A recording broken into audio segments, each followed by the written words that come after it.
¿Cómo andan ustedes? ¿Qué tal Bien, su Buen día. mañana? Buen día. bien, bien. ¿Qué están reformando o van a reformar del sistema de salud, Martín?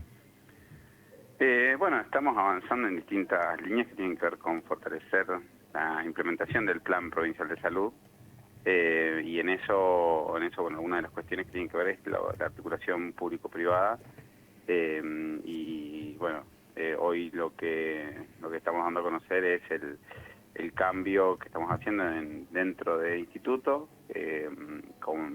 sumándolo a Daniel Daglio como parte del sistema dentro del Ministerio de Salud, en la gestión de lo que tiene que ver con la articulación del plan provincial, en la implementación dentro del subsector privado, y ponemos a trabajar o a seguir trabajando, pero particularmente como administradora, a Mariana Bartuch, que es una persona con mucha experiencia y mucha formación en lo que tiene que ver más que nada con lo administrativo contable dentro del instituto, entendiendo que el instituto no es solamente lo prestacional, digo, no es solamente lo social, sino que también que tiene que ver con lo jubilatorio, hoteles, o sea, tiene un montón O de sea, partes. a ver si me equivoco en la síntesis de esto, ¿no? Porque la síntesis tiene esta particularidad, que a veces te permite entender mucho mejor las cosas y a veces es una mirada demasiado escueta de alguna realidad.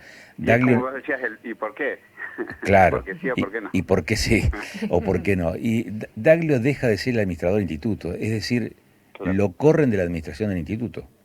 Sí, lo que hace Daniel es cambiar el rol. Este es un equipo y nosotros como equipo, cada uno va cambiando las funciones.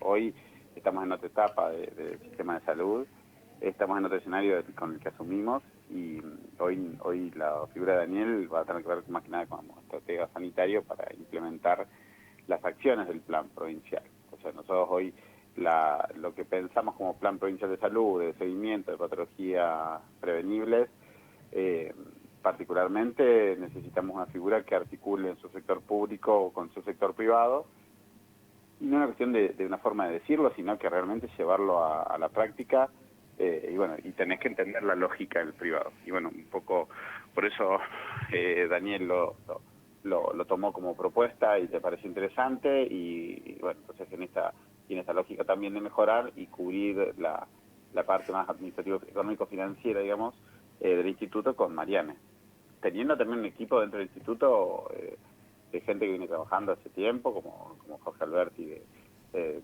dirección de prestaciones, o sea, Pepe Vares en la parte de jubilaciones. O sea, son figuras que tenemos que fortalecer porque, insisto, el instituto es una estructura muy grande que administra fondos muy importantes, y que, bueno, tenemos que hacerlo que funcione bien O sea, para poder... no venía funcionando bien, dice usted.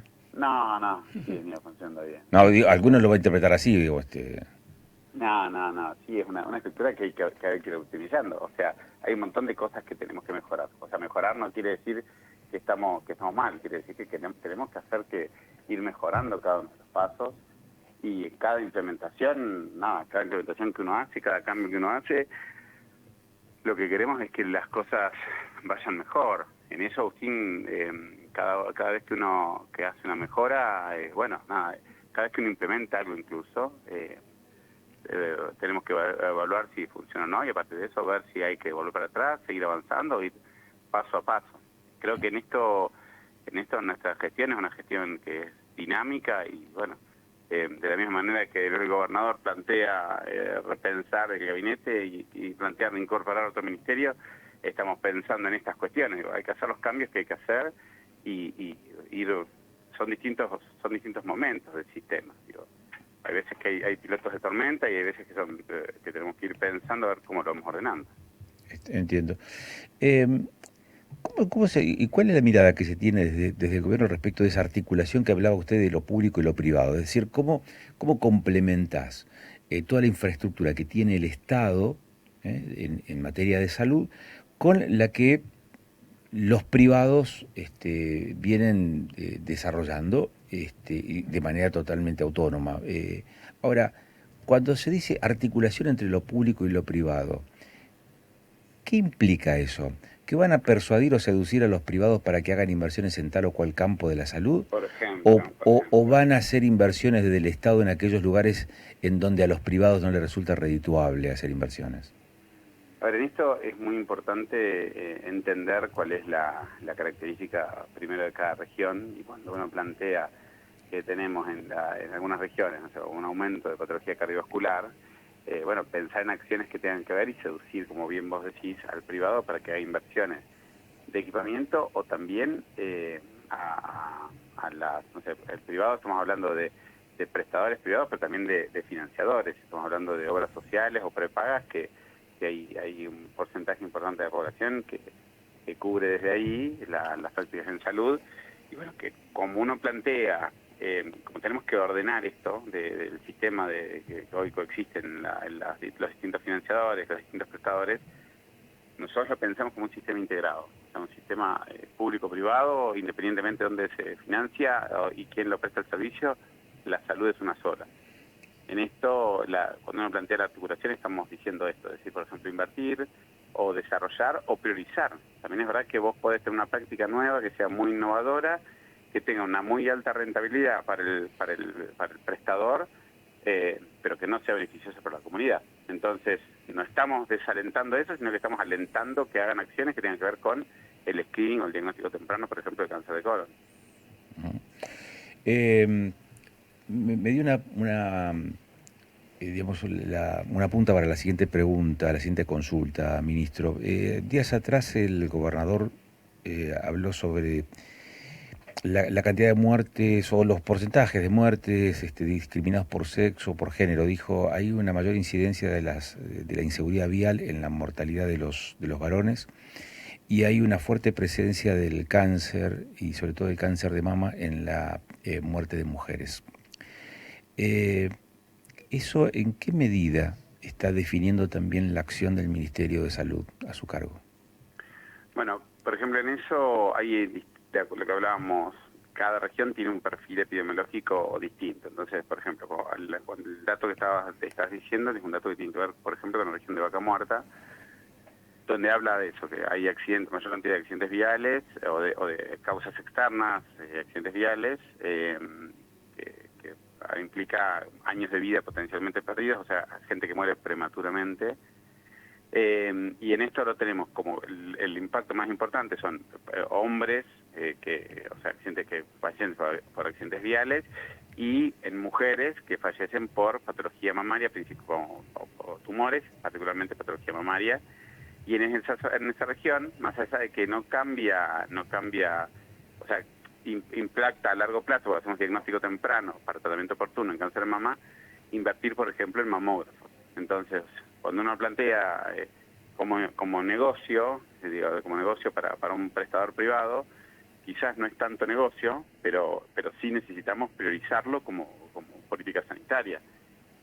Entonces tenemos que pensar a ver cómo hacemos para trabajar en esto y que las inversiones vayan vinculadas a eso.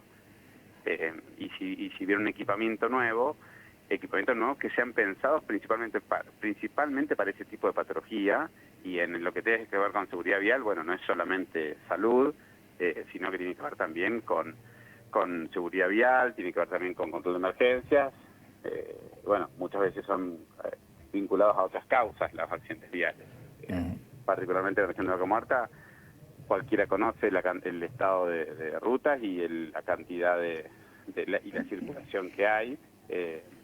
Cualquiera que haya andado por allá, es muy llamativa la cantidad de vehículos que circulan, y bueno, eso hace muchas veces que aumente la cantidad de siniestros. Entonces, quizá por residencia no es tan alto, pero sí por ocurrencia. ¿Qué te quiero decir? Uno tiene domicilio no sé, en Centenario, pero el accidente ocurre en la ruta que tiene que ver con la región de Vaca Muerta. Entiendo. Y entonces Martín, por eso actuamos por ahí. Martín, te quiero consultar respecto también a una problemática que venimos viendo dentro del crecimiento de la provincia, que cada vez también va de la mano, ¿no?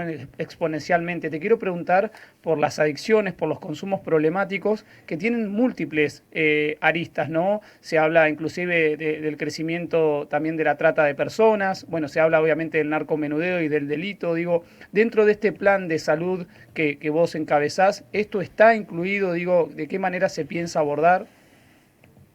Bueno, mira, nosotros dentro de las 15 líneas que son prioritarias, no quiere decir que son las únicas, pero sino que tiene que ver con las que ameritan mayor urgencia de intervención, tenemos lo que es consumos problemáticos y lo que es suicidio o muertes vinculadas a suicidio. Nosotros, dentro de cada una de estas líneas que tienen que ver con salud mental y adicciones, son dos líneas de trabajo que son distintas, pero en muchas cosas coexisten y coinciden, porque vienen, como bien vos decís, el consumo problemático muchas veces aumenta la cantidad de accidentes viales y el consumo problemático también aumenta la cantidad de suicidios y bueno, son situaciones que van de la mano y bueno, la patología de salud mental vinculada al problema mixto, digo, el consumo problemático con patología de salud mental. Cada una de estas situaciones hay que pensarlas no solamente adentro de un consultorio, sino que pensarlas en la calle. ¿Qué te quiero decir con esto? Uno habitualmente, creo que hablábamos con Agustín, una de las primeras entrevistas que me hizo Agustín, que hablábamos de aumentar la cantidad de oferta de salud mental y aumentar la cantidad de camas de internación de salud mental. Y nosotros aumentando la cantidad de camas de salud mental, lo que nos pasa es que ponemos a un paciente en un ámbito que no es el que vive o el que va a vivir, y cuando uno plantea que vuelva a su casa, Sí. Vuelve la problemática de consumo.